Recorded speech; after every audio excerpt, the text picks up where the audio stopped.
Isang makasaysayang collaboration ang muling magaganap sa pagitan ng ABS-CBN at GMA Network para sa bagong serye na pinamagatang Honor Thy Mother na inaasahang magdadala ng panibagong antas ng drama sa streaming platform.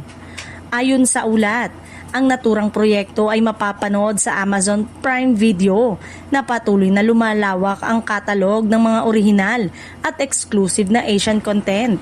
Layunin ng serye na pagsamahin ng lakas ng dalawang higanting network sa Pilipinas para sa mas malawak na global audience. Bibida sa seryeng veteranang aktres na si Sharon Cuneta, kasama ang aktor na si John Estrada na parehong kilala sa kanilang matitinding pagganap sa drama at pelikula. Ang kanilang pagsasama sa iisang proyekto ay agad na nagbigay ng excitement sa mga fans.